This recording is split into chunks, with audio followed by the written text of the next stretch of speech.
صلی اللہ علی محمد صلی اللہ علیہ وسلم۔ اب آپ اس مبارک سلسلے کا 12واں حلقہ سماعت فرمائیں۔ تو لہذا جو جہنمی ہے، جو کافر ہے، وہ عقل والا کیسے ہو سکتا؟ عقل کا معنی یہ نہیں ہوتا کہ وہ آدمی نئی نئی ایجادات بنا لے، ایٹم بم بنا لے۔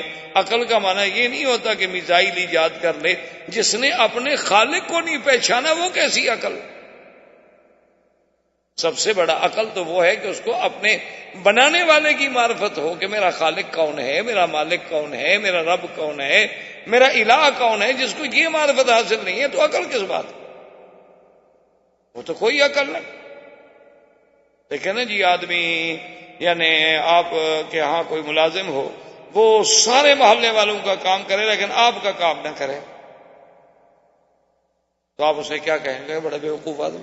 وہ کہے جناب کا مال ہے، میں تو صبح 6 بجے سے کام کرنا شروع کرتا ہوں، سارے محلے والوں کے جھاڑو دیتا ہوں، صفائی کرتا ہوں، پانی بھر کے۔ انہوں نے کہا بدبخت، تم میرے ملازم ہو، میرے کام تو کرتے نہیں ہو، محلے والوں کا کام کرتا ہوں۔ یہ عجیب آدمی، کہیں گے پاگل ہے۔ تو اس لیے جس نے اپنے مالک کو نہیں پہچانا وہ کیسا عقل ہے؟ علماء نے ایک مسئلہ استنباط کیا۔ انہوں نے کہا کہ مثلاً ایک آدمی مر جائے اور وہ وصیت کرے کہ میری جائیداد جو ہے ان کو دی جائے، جو عقل والے ہیں تو جائیداد کس کو دینی ہوگی؟ فقہا نے ایک مسئلہ نکالا۔ یہی تو فقہا کا کام ہوتا ہے نا کہ وہ ایک ایک بات سے مسائل کو چنتے ہیں۔ اور آج بدقسمتی یہ ہے کہ جن کو اللہ نے خود عقل سے محروم کیا ہے وہ فقہا پہ اعتراض کرتا ہے، کیونکہ اس بیچارے کا خود عقل ہو تو عقل والے کو سمجھے نا۔ اب بے وقوف سے آپ تعریف کروائیں عقل والے کی تو وہ کیا سمجھے گا؟ وہ تو وہی حال ہوگا نا کہ جیسے ایک پاگل خانے میں ایک منسٹر صاحب دورے پہ تشریف لے گئے، انہوں نے دیکھا کہ پاگل خانے کی سلاخوں کے پیچھے ایک آدمی اچھا خاصا ٹھیک ٹھاک لباس پہن کے کھڑا ہے اور بالکل صاف ستھرا لباس ہے اور کچھ بھی نظر نہیں آ رہا۔ حیران ہوا کہ یار یہ کیسے پاگل ہو سکتا ہے؟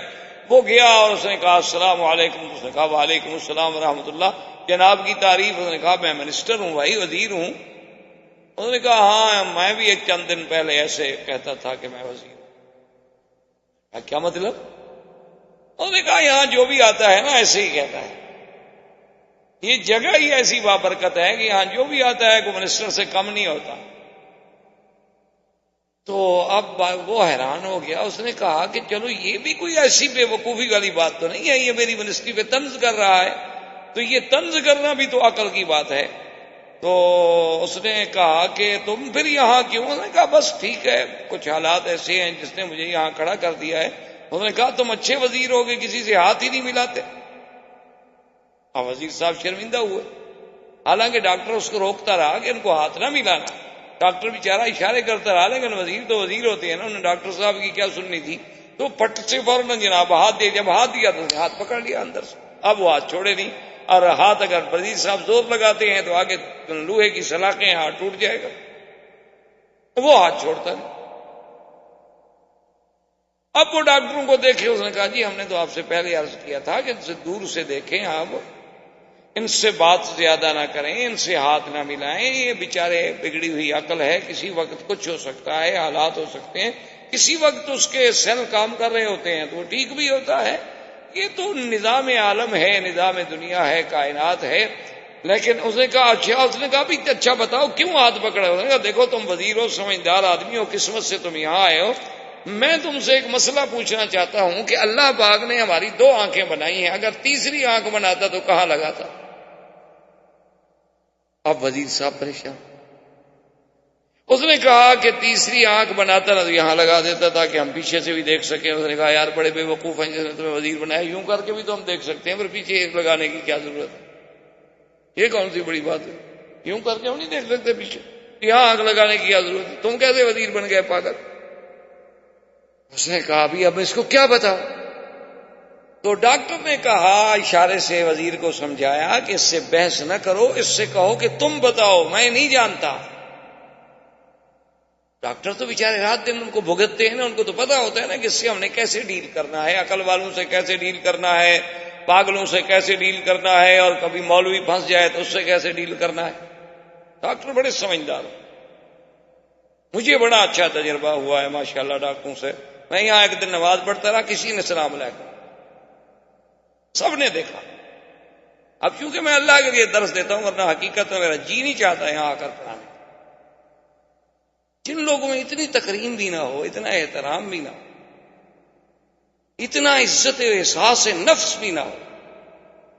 ہم تو اپنے اساتذہ کو کہیں دور دیکھ لیں تو بھاگ کے جائیں گے کہ ان کی جوتیاں چھو لیں. جب اتنا آدمی کے دل میں قدر نہ ہو. لیکن میں دل میں ڈر گیا، میں نے کہا اگر میں پڑھانا بند کروں کہیں اللہ ناراض نہ ہو جائیں کہ اچھا تم اس لیے پڑھاتے ہو کہ لوگ تمہاری عزت کریں.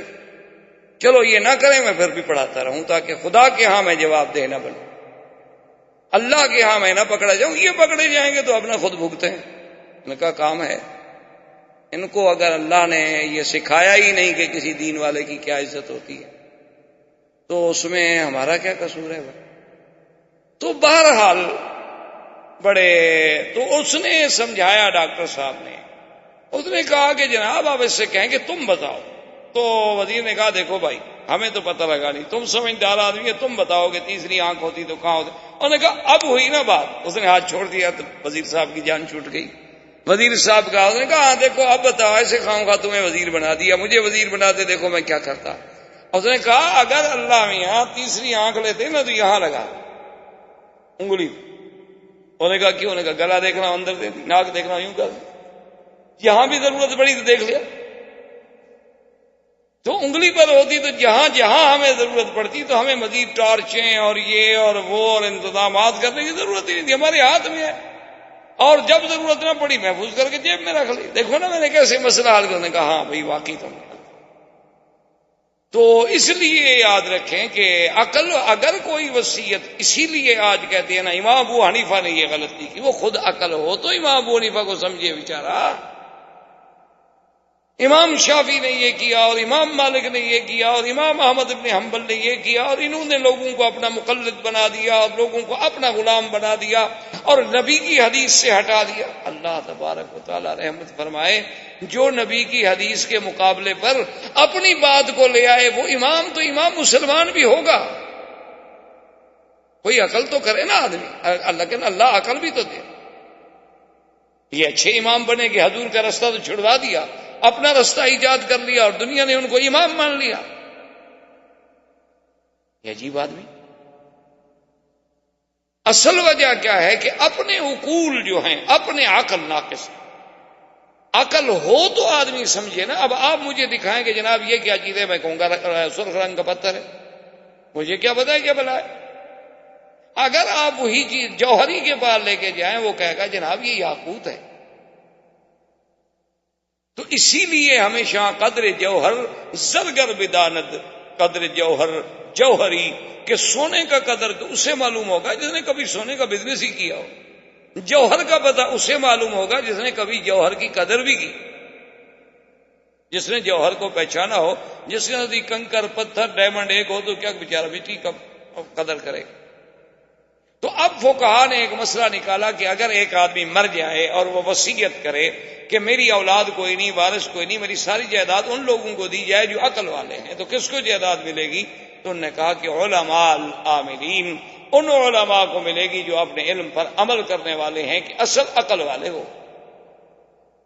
اسی لیے قرآن ان کو کہتا ہے کہ اولو الالباب، اسی لیے قرآن ان کو کہتا ہے اولو النہا. اسی لیے حضور صلی اللہ علیہ وسلم نے فرمایا کہ لیلینی اولو النہا، لیلینی منکم اولو النہا ثم الذین یلونہم ثم الذین یلونہم ثم الذین یلونہم.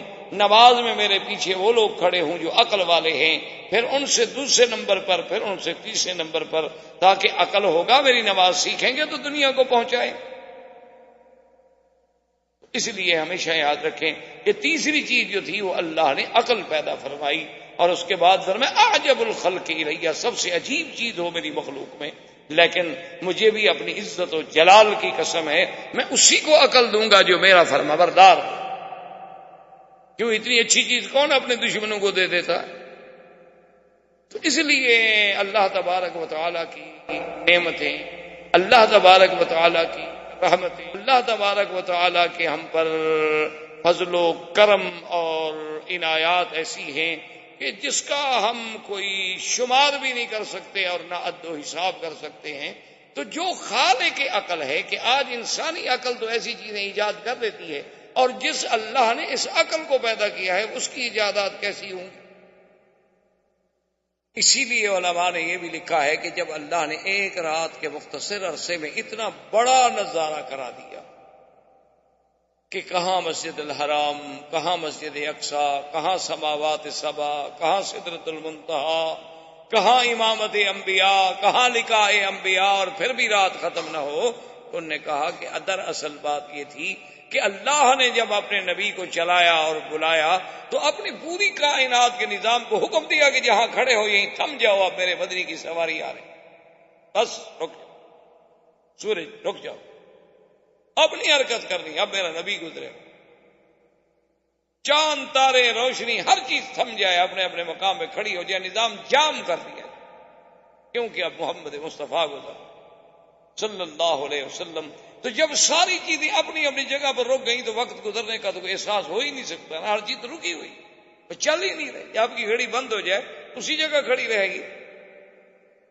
مثلا ابھی 9 بجے پر ہم گھڑی کو روک دیں تو آپ کل بھی دیکھیں گے تو 9 بجے ہوں، آپ 10 دن کے بعد بھی دیکھیں گے تو 9 بجے ہوں گے، کیونکہ آپ نے اس کو روک دیا ہے،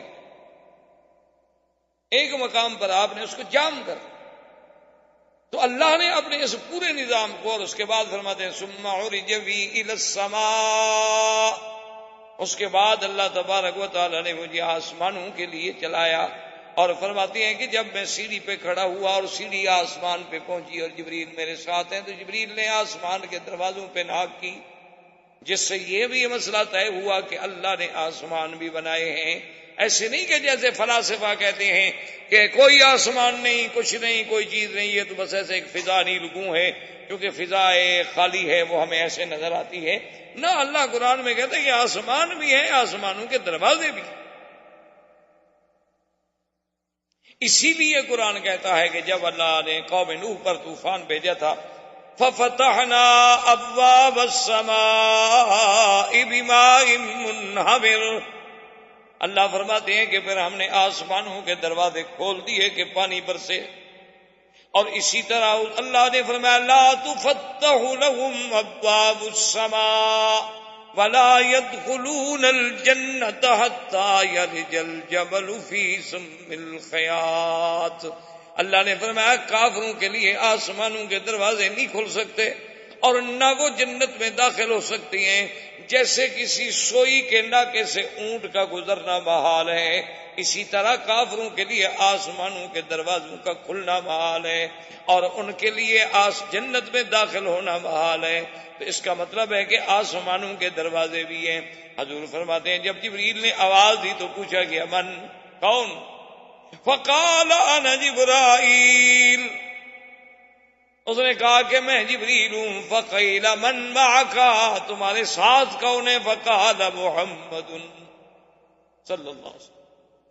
فقیل هل بعث الیہ، میں نے کہا میرے ساتھ محمد مصطفیٰ ہیں۔ انہوں نے کہا کیا حضور کو بعثت یعنی آپ کو بلاوا بھیجا گیا، آپ کو معراج کی دعوت بھیجی گئی؟ فقلت نعم ففتح لی ابواب السماء، حضور فرماتی ہیں آسمان کا دروازہ کھلا اور ہم اوپر گئے، اور جب چیزیں میں نے دیکھی، فرماتی ہیں کہ میں نے یہ بھی دیکھا کہ ایک آدمی بیٹھا ہے جس کا قد بہت لمبا ہے، اور داہنی طرف نظر ڈالتے ہیں تو مسکرا دیتے ہیں، اور بائیں طرف نظر ڈالتے ہیں تو فوراً رونا شروع کر دیتے ہیں۔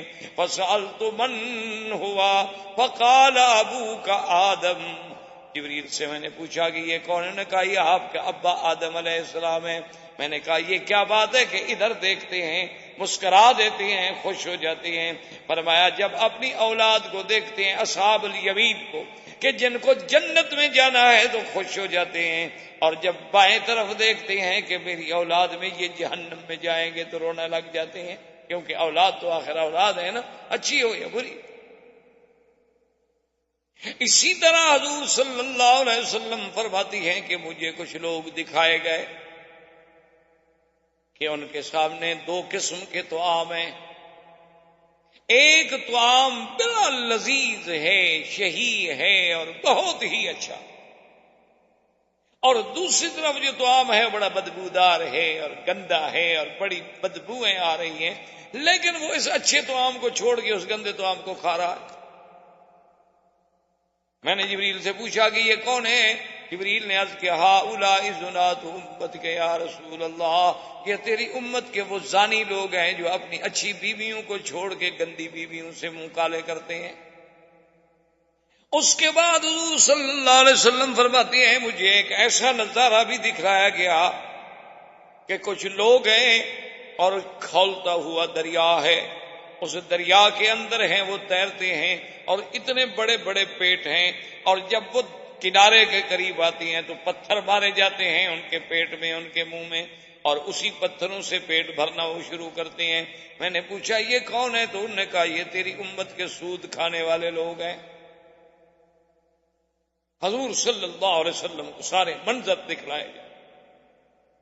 حضور فرماتی ہیں کہ پھر میں دوسرے آسمان پہ پہنچا، فَإِذَا بِإِبْنَيْ خَالَةَ عِیسیٰ وَیَحْیَىٰ عَلَیْہِمَ السَّلَامُ، کہ دوسرے آسمان پہ پھر میرے اللہ نے حضرت عیسیٰ اور حضرت یحییٰ سے میری ملاقات کروائی۔ اس کے بعد حضور صلی اللہ علیہ وسلم فرماتے ہیں میں جب تیسرے آسمان پہ پہنچا تو میری ہارون علیہ السلام سے ملاقات ہوئی، جب میں چوتھے آسمان پہ پہنچا تو میری یوسف علیہ السلام سے ملاقات ہوئی۔ فَأَنَّهُ أُعْطِيَ شَطْرَ الْحُسْنِ، اللہ نے جتنی حسن جمال پیدا کیا ساری کائنات میں تقسیم کیا ہے۔ حضور فرماتی ہیں کہ آدھا جمال تو یوسف کو ملا تھا اور آدھا ساری دنیا کو ملا۔ اب اسی سے اندازہ کر لیں کہ یوسف کا جمال کتنی ہوگا، کہ جب ایک حسن کے مجموعے کو تقسیم کر دو اور 50% جو ہے وہ تو پوری دنیا پہ تقسیم کر دو، انسانوں میں، حیوانوں میں، جانوروں میں، پرندوں میں، طیور میں، اشجار میں، نباتات میں، موسم میں، گلزاروں میں، اور آدھا جو ہے اکیلے یوسف کو ملے تو یوسف کا جمال کیسے؟ حضور صلی اللہ علیہ وسلم فرماتے ہیں پھر میں اس کے بعد آسمانوں پہ گیا، ہر یعنی آپ اندازہ فرمائیں کہ وہی انبیاء پہلے زمین پہ استقبال کے لیے کھڑے ہیں، اب ہر آسمان پہ نبی اپنے مقام پہ پہنچے اور استقبال کر رہے ہیں محمد رسول اللہ صلی اللہ علیہ وعلی آلہ وصحبہ وسلم۔ اور ہر نبی کا میرے مدنی پاک نے حلیہ بھی بیان۔ جب ہارون علیہ السلام کے بارے میں پوچھا گیا، آپ نے فرمایا میں نے ہارون کو دیکھا، آپ کی داڑھی مبارک اتنی لمبی تھی کہ ناف تک پہنچتی تھی، اتنی لمبی داڑھی مبارک تھی حضرت ہارون علیہ السلام۔ اسی طرح حضور صلی اللہ علیہ وآلہ وسلم فرماتے ہیں کہ پھر میں جب چھٹے آسمان پہ گیا تو حضرت موسیٰ علیہ السلام سے ملاقات ہوئی، اور پھر فرماتے ہیں کہ میں 7ویں آسمان پہ پہنچا، جب 7ویں آسمان پہ پہنچا تو میں نے دیکھا کہ ایک کوٹھا مبارک ہے، ایک کمرہ مبارک ہے، ایک گھر مبارک ہے، اور اس کے ساتھ ایسے ٹیک لگا کے آپ نے فرمایا ایک بڑا خوبصورت آدمی بیٹھا ہے جس کی داڑھی مبارک بھی سینے تک بھری ہوئی ہے، اور آپ نے فرمایا کہ یوں سمجھ لو کہ اس کی شکل جو تھی وہ محمد مصطفیٰ سے ملتی تھی صلی اللہ علیہ وسلم۔ میں نے جبریل سے پوچھا کہ من ھذا یا جبریل، یہ کون؟ تو اس نے کہا کہ یہ جو ہے آپ کے ابا سیدنا ابراہیم علیہ السلام ہیں، ابراہیم علیہ السلام ہیں۔ اور میں نے کہا یہ گھر کیا ہے؟ انہوں نے کہا یہ تو کعبہ ہے، بیت المعمور ہے، یہ تو اللہ کا کعبہ ہے۔ ایک کعبہ وہ ہے جو زمین میں ہے اور ایک کعبہ وہ ہے جو آسمانوں میں ہے۔ اور جبریل نے عرض کیا کہ یا رسول اللہ آپ کو پتا ہے کہ اس کعبے میں 70,000 فرشتہ روزانہ طواف کرتا ہے، اور جس نے ایک دفعہ طواف کر لیا اس کو قیامت تک نمبر نہیں ملے۔ اب اسی سے اندازہ کریں کہ فرشتے کتنے ہوں گے، کہ وما یعلم جنود ربک الا ہو، اللہ فرماتے ہیں محمد مصطفیٰ تیرے ملک، تیرے اللہ کی جو فوج ہے فرشتوں کی، اس کا عدد، اس کی تعداد اللہ کے سوا کوئی نہیں جانتا کہ کتنی۔ اور حضور فرماتی ہیں کہ اگر بیت المعمور کو اللہ چاہیں اور زمین پہ اتار دیں تو عین اسی کعبے کے اوپر آ کے بیٹھے۔ اسی لیے اس کعبے کا حکم جو ہے وہ تحت سرا زمین کی اصل تک ہے اور آسمانوں تک ہے۔ اسی لیے تو ہے نا کہ آپ ہوائی جہاز میں بیٹھے ہیں، جہاں بیٹھے نماز پڑھ لیں، ضروری تو نہیں، کیونکہ سارا کعبہ۔ اسی طرح اگر آپ انڈر گراؤنڈ چلے جائیں، یا جیسے حرم شریف میں آپ نے دیکھا ہے جو انڈر گراؤنڈ ان کے بدروم ہیں، اس میں آپ چلے تو گویا آپ تو کعبے سے نیچے چلے گئے ہیں، لیکن اس لیے کہ کعبے کا حکم جو ہے وہ اصل الارض تخوم الارض، یعنی زمین کی جہاں سے بنیاد ہے وہاں سے لے کر 7 آسمانوں تک جو ہے اللہ کے کعبے کا حکم ہے کہ جہاں بھی ہے اللہ کا کعبہ۔ اسی لیے علماء نے لکھا ہے نا کہ مسجد کے اوپر کوئی چیز نہ بنائی جائے، کیونکہ وہ بھی تو مسجد کے حکم میں ہے۔ اب بعض فقہا اسی لیے اجازت نہیں دیتے کہ مسجد کے نیچے دکانیں ہوں، مسجد کے نیچے مارکیٹ ہو۔ ہم تو سوچتے ہیں نا کہ جی چلو آمدنی ہوگی، مسجد محتاج نہیں رہے گی، کیونکہ ہم اقتصادی اور مادیات پر نظر رکھنے والے لوگ ہیں نا، خدا پر تو ہماری نظر ہوتی نہیں۔ ہم اپنے گھر کی مینٹین تو کر لیں گے لیکن اللہ کا گھر برباد ہو جائے گا۔ سوچ ہے اپنی۔ جب ہم اپنے آپ کو ان دکانوں کے حوالے کر دیتے ہیں تو اللہ بھی مدد بند کر دیتے ہیں، ٹھیک ہے ان دکانوں سے جو آئے گا چلاؤ مسجدیں۔ تو اصل بات یہ نہیں ہے، اصل بات یہ ہے کہ بھئی اس مسجد کا حکم جو ہے وہ تو تحت الثری تک ہے اور اوپر آسمانوں تک ہے، تو جب یہ ساری مسجد ہے تو مسجد میں تجارت ہم کیسے کریں؟ ہاں البتہ فقہا نے ایک راستہ نکالا، وہ یہ ہے کہ مسجد بنانے سے پہلے اگر آپ نیت کریں کہ بھئی یہاں ہم ایک مارکیٹ بنائیں گے اور مارکیٹ کے اوپر مسجد بنائیں گے، تو اب حکم اس کا پھر اوپر سے شروع ہوگا، کیونکہ اب آپ کی نیت جو تھی وہ زمین پر نہیں تھی بلکہ اس کی چھتوں پر بنانے کی۔ تو اگر آپ نے نیت میں پہلے مارکیٹ کی الگ نیت کی اور مسجد کی اس کے اوپر نیت کی تو پھر مسجد بنانا جائز ہو جائے گا۔ بہرحال وہ بھی ایک ہیلا ہے، گنجائش ہے، ورنہ افضل یہ ہوتا ہے کہ اللہ کے گھر جب بنائے جائیں نہ نیچے کچھ بنائے نہ اوپر کچھ بنائے۔ مسجد مسجد ہے، خدا کا گھر۔ اس کے بعد حضور صلی اللہ علیہ وسلم فرماتے ہیں کہ پھر میں 7ویں آسمان کے بعد جب میں آیا میں نے کیا دیکھا؟ فرماتے ہیں سدرۃ المنتہا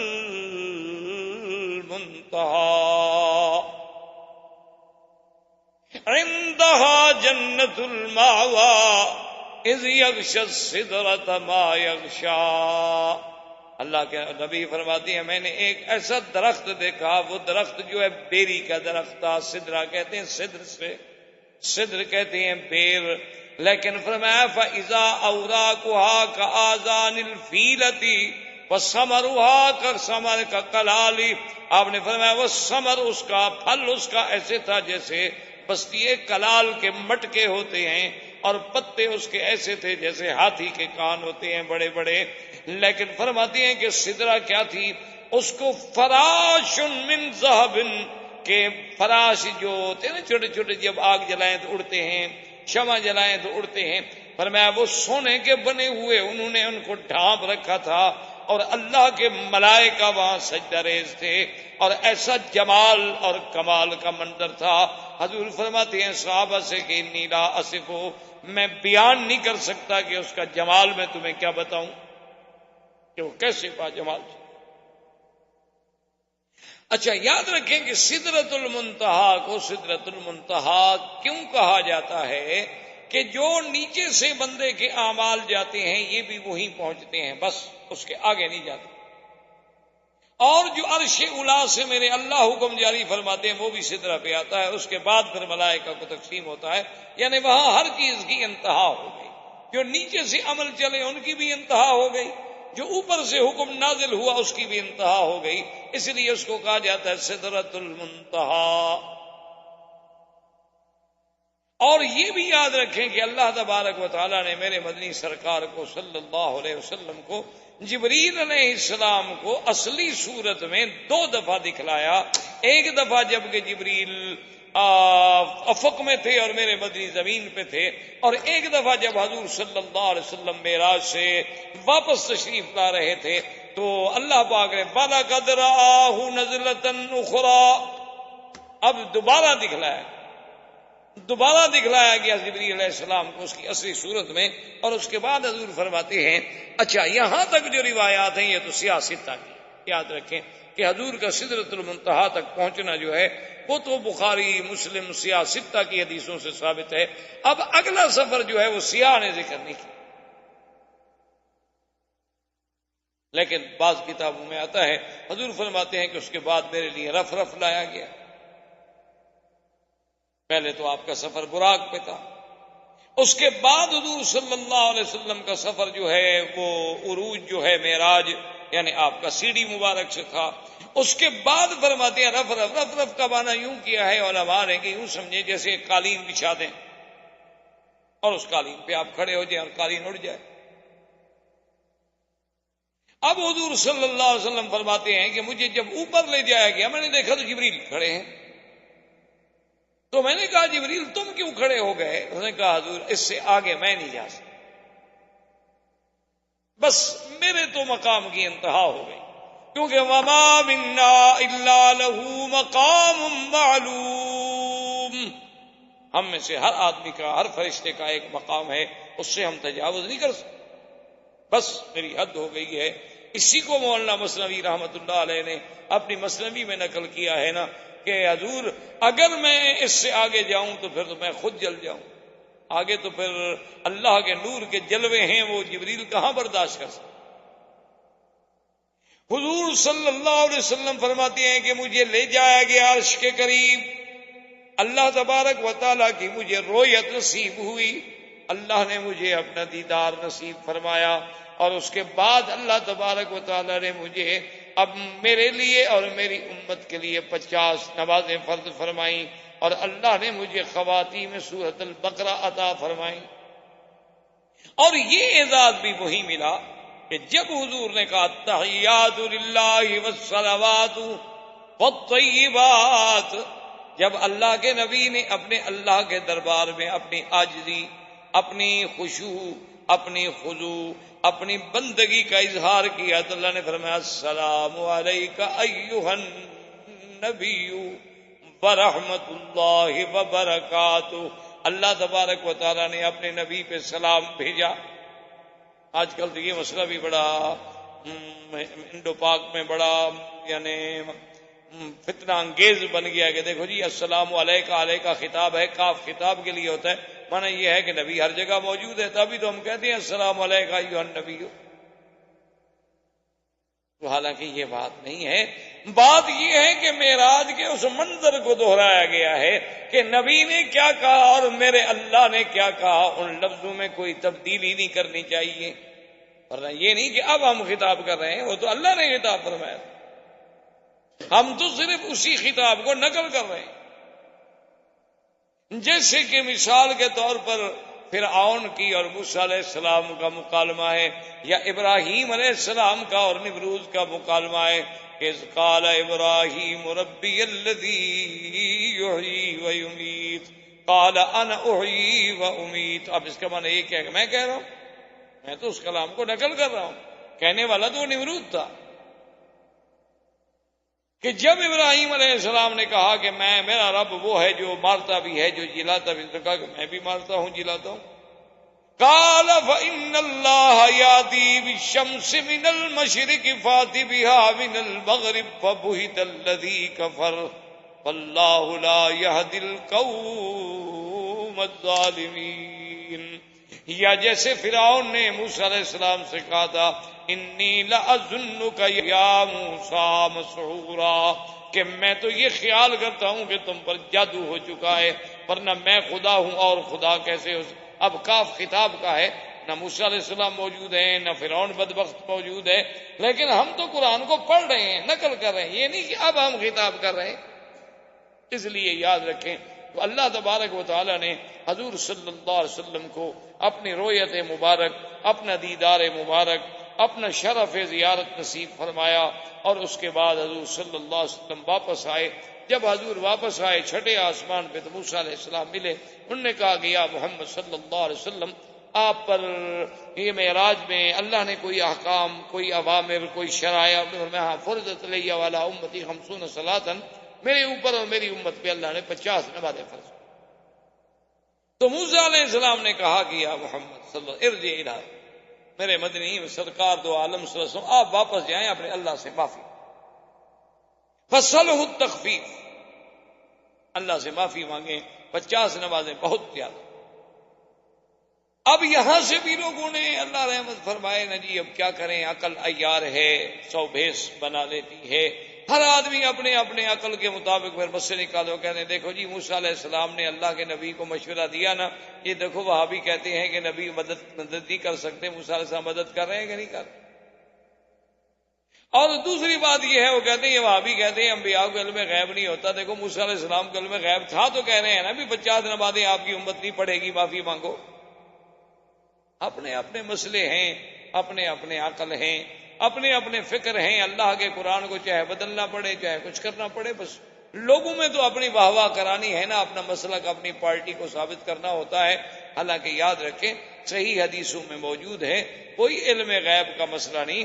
موسیٰ علیہ السلام نے کہا کہ یا رسول اللہ میں اپنی امت کا تجربہ کر چکا ہوں، میری امت میں تو 3 نمازیں فرض تھیں، وہ تو 3 نہیں پڑھتے تھے، تو آپ کی امت 5 کیسے پڑھے گی؟ یہ تو تجربے کی بات۔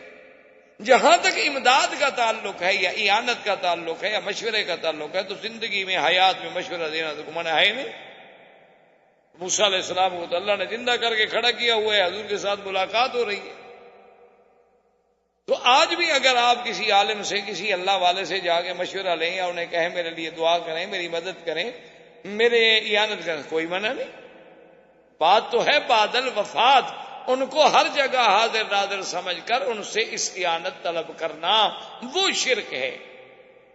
یہ تو اللہ پاک نے نبیوں کو سب کو زندہ کر کے حضور کے لیے کھڑا کیا، اور ویسے بھی انبیاء زندہ ہے۔ تو اب حضور صلی اللہ علیہ وسلم واپس گئے، اللہ تبارک و تعالی نے حکم دیا، فرمایا کہ اچھا میرے نبی ہم نے ایسا کیا ہے کہ آپ کی امت سے 50 کے بجائے چلو 10 معاف، واپس آ گئے۔ موسیٰ علیہ السلام نے عرض کیا کہ حضور آپ پھر، تو صحیح حدیثوں میں ہے کہ آپ نے پھر سوال کیا، پھر سوال کیا، پھر سوال کیا، پھر سوال کیا، حتیٰ کہ اللہ نے فرمایا کہ آپ کی امت کے لیے نمازیں 5 ہیں، لیکن وہ ادا تو 5 کریں گے، ہم لکھیں گے 50۔ من جاء بالحسنۃ فلہ عشر امثالہا، کہ ایک نیکی کا 10 گنا دینا جو ہے یہ تو میرا فیصلہ ہے، اور لا یبدل القول لدی، میرے فیصلے کبھی تبدیل نہیں ہوتے۔ ہم نے جو 50 کا فیصلہ کیا وہ 50 کا فیصلہ برقرار ہے، لیکن آپ کی امت پڑھے گی 5 اور لکھیں گے ہم 50۔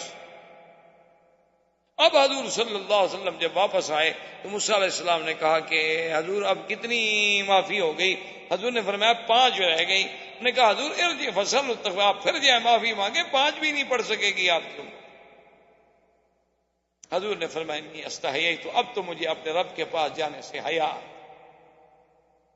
اسی پر علماء نے ایک بڑا عجیب نکتہ لکھا ہے، انہوں نے کہا معراج عروج کا نام ہے۔ انہوں نے کہا اگر حدیث کی روشنی میں ہم سمجھیں تو پھر حضور کو ایک معراج نہیں ہوا بلکہ اسی معراج میں 5 دفعہ معراج ہوا، کہ حضور جا رہے ہیں آ رہے ہیں، پھر جا رہے ہیں پھر آ رہے ہیں، یہ ایک معراج تو نہیں۔ اور بار بار موسیٰ علیہ السلام مشورہ دے رہے ہیں، اس پر بھی علماء نے ایک بڑا عجیب نکتہ لکھا ہے۔ انہوں نے کہا کہ اصل میں موسیٰ بھی تو کلیم اللہ تھے، اللہ کے نبی تھے، اللہ کے رسول تھے۔ انہوں نے جب کوہ طور پہ سوال کیا تھا رب ارنی انظر الیک، کہ میرے اللہ مجھے اپنی زیارت کرائیں، تو اللہ نے منع فرما دیا کہ لن ترانی، تم نہیں دیکھ سکتے ہو، ولکن انظر الی الجبل، اس پہاڑ پہ نظر جماؤ، فإن استقر مکانہ فسوف ترانی، اگر یہ پہاڑ اپنی جگہ پہ ثابت قدم رہ گیا تو پھر تو تم مجھے دیکھ سکو گے۔ فلما تجلی ربہ للجبل جعلہ دکا وخر موسیٰ صعقا فلما افاق قال سبحانک تبت الیک۔ اللہ تبارک و تعالی نے جب اپنی تجلی داڑی تو پہاڑ ریزہ ریزہ ہو گیا، اب وہ ریزہ ریزہ۔ تو اب اصل میں علماء نے لکھا کہ وجہ یہ تھی کہ موسیٰ علیہ السلام کو چونکہ دیدار ربی نہیں ہوا تھا، رؤیت ربی نہیں ہوئی تھی، اور حضور صلی اللہ علیہ وسلم کو اللہ نے رؤیت نصیب کی، حضور پاک نے اپنے رب کا دیدار دیکھا، تو موسیٰ علیہ السلام یہ چاہتے تھے کہ میرا مدنی میں رب کو تو نہیں دیکھ سکا، لیکن وہ آنکھیں جو رب کو دیکھ کے آ رہی ہیں ان کو تو میں بار بار دیکھتا رہوں۔ اس لیے وہ ہمیشہ مشورہ دیتے رہے کہ حضور صلی اللہ علیہ وسلم اوپر جائیں پھر آئیں، اوپر جائیں پھر آئیں۔ وہ جتنی دفعہ اپنے رب کا دیدار کریں گے میں اتنی دفعہ کم از کم دیدار محمد مصطفیٰ صلی اللہ علیہ وسلم کی آنکھوں کا تو کر لوں گا، مجھے کم از کم یہ تو نصیب ہو جائے۔ اور اس کے بعد حضور صلی اللہ علیہ وسلم فرماتے ہیں کہ پھر مجھے بیت المقدس میں اتارا گیا، اور اس کے بعد بیت المقدس میں پھر سارے انبیاء نے میرا استقبال کیا، پھر اس کے لیے میرے لیے براق لائی گئی۔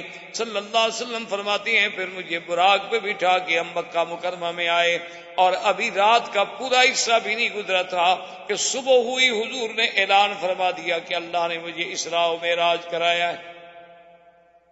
اب جب حضور صلی یہ ہوتا ہے دراصل مقام نبی، یاد رکھو کہ اللہ کے نبی اللہ کے احکام کو بیان کرنے میں پھر حکمتوں کے فیصلے کا انتظار نہیں کرتے کہ مناسب ہے یا مناسب نہیں ہے، ماحول موافق ہے، حالات اجازت دے رہے ہیں، یہ بات نہیں ہوتی۔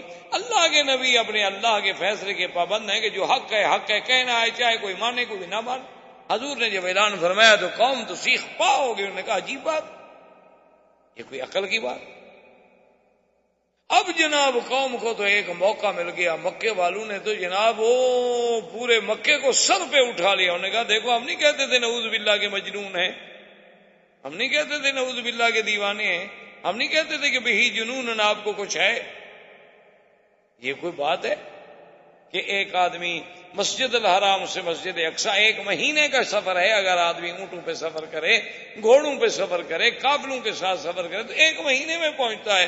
اور حضور صلی اللہ علیہ وسلم فرماتے ہیں میں بیت المقدس گیا، پھر آسمان دنیا پہ، پھر 7واں آسمان سدرۃ المنتہا، اس کے بعد دیدار رب تبارک و تعالی، پھر 5 دفعہ آنا، 5 دفعہ جانا، پھر بیت المقدس میں اترنا، پھر یہ سارا عالم جنت دیکھنا، اس کے بعد جو ہے جنت کی سیر کرنا، جہنم کے مناظر کا دیکھنا، یہ ساری چیزیں ہو گئی اور رات بھی ختم نہیں ہوئی۔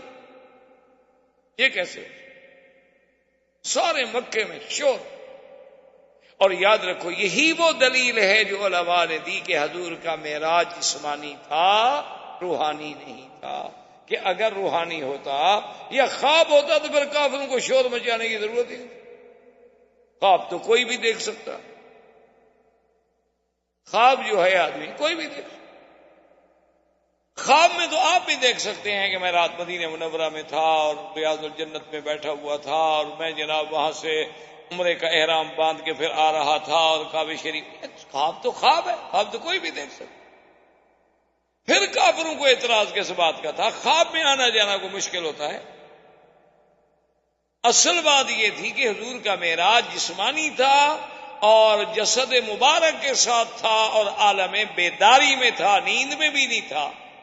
اس لیے کافروں کو اعتراض ہوا، اور ابو جہل اپنے ساتھیوں کو لے کے بھاگا اور سیدھا آیا ابو بکر صدیق رضی اللہ تعالیٰ عنہ کے دروازے پہ، اور کہنے لگا اخرج لینا یا ابی بکر، باہر آؤ باہر آؤ۔ کیا بات ہے؟ انہوں نے کہا اما سمیت ما قال صاحبوں کا، تم نے نہیں سنا کہ آج تمہارا ساتھی محمد مصطفیٰ کیا کہہ رہا ہے؟ دیکھو ہم ٹھیک کہتے تھے نا نعوذ باللہ کہ آپ کو جنون ہے، ہماری بات ٹھیک تھی؟ ان کا کیا بات؟ اس نے کہا کمال کرتے ہو کہ حضور صلی اللہ علیہ وسلم فرماتے ہیں کہ میں ایک رات میں، اور رات بھی ابھی پوری نہیں گزری، کہ میں مسجد اقصی گیا، اور میں ابو جہل نے جب یہ ساری بات کہہ دی تو سیدنا ابی بکر نے رضی اللہ تعالیٰ عنہ نے ایک بات پوچھی۔ اس نے کہا ابی جہل یہ بتاؤ کہ جو تم کہہ رہے، جو باتیں تم نقل کر رہے ہو، حل قال محمد صلی اللہ علیہ وسلم، کیا یہ باتیں میرے مدنی پاک نے خود کہیں تم نے سنی ہے؟ اس نے کہا کمال کرتے ہو بھائی، چل کے پوچھ لو۔ نے کہا صدق رسول اللہ۔ اس نے کہا اگر میرے نبی نے فرمائی ہے تو ابو جہل سن لو تو پھر میرے مدنی نے سچ فرمایا۔ انہوں نے کہا بکر تمہارا بھی دماغ چل گیا، کیسے سچ فرمایا؟ اس نے کہا ہم تو اس سے بھی زیادہ کی بات مانتے ہیں، جب وہ ہمیں روز خبر دیتے ہیں کہ جبریل ابھی آسمان سے آیا، ابھی آسمان پہ گیا، تو جب جبریل کا آنا جانا آسمان سے اور وحی ہم مان سکتے ہیں تو اللہ کے نبی کا جانا کون سا مشکل مسئلہ ہے؟ میرے مدنی نے جو کچھ فرمایا بالکل سچ۔ نے کہا کمال کی بات، یہ کوئی سچ ہو سکتا ہے؟ اب جناب قریش کے بڑے بڑے سردار جو تھے وہ اکٹھے ہوئے، انہوں نے کہا کہ یار یہ تو نئی بات ہو گئی اور یہ بڑا اچھا موقع ہے کہ ہم اس موقع سے فائدہ اٹھائیں. دیکھو نا جی، دشمن کو تو موقع مل گیا کہ ایک ایسی بات جو کسی انسان کی عقل میں نہ آئے، وہ اللہ کے نبی فرما رہے ہیں. تو انہوں نے کہا چلو موقع سے فائدہ اٹھاتے ہیں، سارے اکٹھے ہو جاؤ اور چلتے ہیں حضور صلی اللہ علیہ وسلم کی خدمت میں، اور آپ سے جا کے پوچھتے ہیں کہ ہمیں وہ نشانیاں بتلائیں. جب نشانیاں نہیں بتلا سکیں گے تو پوری دنیا میں واضح ہو جائے گا نعوذ باللہ کہ حضور پاک نے غلط فرمایا. حضور صلی اللہ علیہ وسلم فرماتے ہیں کہ میں حتیم میں بیٹھا تھا کہ سارے مکے کے سردار بڑے بڑے اکٹھے ہو کے آ گئے اور مجھے آ کے کہنے لگے حضور ہم آپ سے کچھ سوال کرنا چاہتے ہیں. ایک تو آپ ہمیں یہ بتلائیں کہ مسجد اقصی کی علامات کیا ہیں، دروازے کتنی ہیں، کس دروازے سے آپ داخل ہوئے، کس دروازے سے آپ خارج ہوئے، کس جگہ سے آپ اوپر تشریف لے گئے، ایک بات. اور دوسری بات یہ بتلائیں کہ ہمارا ایک قافلہ تجارت کا قافلہ جو ہے وہ شام گیا تھا اور شام سے روانہ ہوا ہے واپس مکے کے لیے، کیا آپ نے اس کو بھی دیکھا، وہ بھی کہیں راستے میں آپ کو ملا تھا، اور اگر ملا تھا تو کہاں ملا تھا اور کون سی جگہ تھی، اور اندازہ کیا ہے آپ کا کہ وہ مکے میں کب پہنچے گا. اگر یہ باتیں آپ بتا دیں پھر تو ہم سمجھیں گے کہ آپ نے ٹھیک فرمایا. حضور فرماتی انی کربت کربتن ما کربت قط، فرماتی ہیں کہ مجھے اتنی تکلیف پہنچی کہ ایسی تکلیف مجھے زندگی میں کبھی نہیں پہنچی. کیوں؟ دیکھیں نا جب آپ عمرہ کرنے آئے ہیں، اچھا آپ ماشاءاللہ یہاں نوکری کر رہے ہیں، ڈپٹی کر رہے ہیں، اتنے عرصے سے مکے شریف میں جاتے ہیں، نمازیں پڑھتے ہیں، آپ نے کبھی دروازے گنے یار؟ آپ نمازیں پڑھنے جاتے ہیں، دروازے گننے جاتے ہیں. یہ آدمی مسجد میں گیا، نماز پڑھی، واپس آ گیا، وہ دروازے تھوڑے گنتا رہتا ہے کہ دروازے کتنے. حضور اگر مسجد اقصی میں گیا دروازے گننے گئے کہ آپ سے پوچھا جائے کہ دروازے کتنے ہیں اور کیسے ہیں. لیکن دشمن حضور صلی اللہ علیہ وسلم فرماتے ہیں کہ میں بہت پریشان ہوا، بہت اداس ہوا، بہت غمگین ہوا، لیکن اللہ نے جبریل بھیجا اور اللہ نے فرمایا کہ میرا مدنی غم کیوں کرتے ہو، اداس کیوں ہوتے ہو، یہ کون سی بڑی بات ہے، ابھی بیت المقدس اٹھا کے ہم آپ کے سامنے کر دیتے ہیں، کافروں سے کہو پوچھو کیا پوچھو. حضور صلی اللہ علیہ وسلم فرماتے ہیں کہ گویا اس حتیم میں اللہ کی دیوار کے سامنے گویا کہ پورا ماڈل جو تھا نا بیت المقدس کا اللہ نے میرے سامنے کر دیا. میں نے کہا پوچھو کیا پوچھو، جو پوچھ رہے ہیں میں جواب دے رہا ہوں. اب جناب وہ بول نہیں سکتے، اب جو بھی سوال کر رہے ہیں جواب تو صحیح مل رہا ہے، تو اب کیا جواب دیں. اس کے بعد انہوں نے کہا اچھا حضور آپ نے یہ تو بتا دیا ہے لیکن قافلے کی بات آپ نے نہیں بتائی. آپ نے فرمایا آپ لوگوں کا قافلہ جو ہے فلاں جگہ پہ تھا، اور جب میری سواری براق گزری تو آپ کے قافلے کا ایک اونٹ جو ہے وہ ڈر کے مارے بھاگا، اور بھاگ گیا تو اس کی ٹانگ ٹوٹ گئی، گر گیا. اور ایک اونٹ ایسا تھا حضور صلی اللہ علیہ وسلم نے فرمایا کہ جس پر دو قسم کے اپنا چادریں پڑی ہوئی تھی، ایک سفید اور ایک سیاہ، اور وہ قافلہ جو ہے فلاں جگہ پر ہے اور فلاں دن جو ہے وہ مکے میں پہنچ جائے گا. اب وہ حیران پریشان نے کہا اچھا ایسا کرتے ہیں کہ بھی اس وقت تک خاموش رہو جب تک کہ قافلہ آتا ہے، دیکھتے ہیں کہ کیا قافلہ واقعی اسی دن پہنچتا ہے جس دن حضور صلی اللہ علیہ وسلم نے فرمایا ہے. اور دوسرا یہ بھی دیکھتے ہیں کہ یہ تو بڑی بات ہے کہ حضور فرماتے ہیں کہ جب میری سواری گزری تو قافلے سے ایک اونٹ بھاگ پڑا ڈر کے مارے اور اس کی ٹانگ ٹوٹ گئی. یہ تو بڑی واضح علامت ہے. اور جناب مکے والے سارے نکل کے اس دن مکہ شریف سے باہر بیٹھے ہوئے ہیں شام کے رستے پر کہ دیکھتے ہیں قافلہ آتا ہے نہیں آتا. وہی وقت جو برادران اسلام، محترم بھائیوں، دوستوں، عزیز نوجوانوں، الحمدللہ اللہ تبارک و تعالی کے فضل سے اس عاجز کو سیرت نبی پاک صلی اللہ علیہ وسلم، سیرت سرکار دو عالم رحمت دو جہاں صلی اللہ علیہ وسلم کے بیان کرنے کی اور آپ کو سننے کی اللہ نے سعادت بخشی.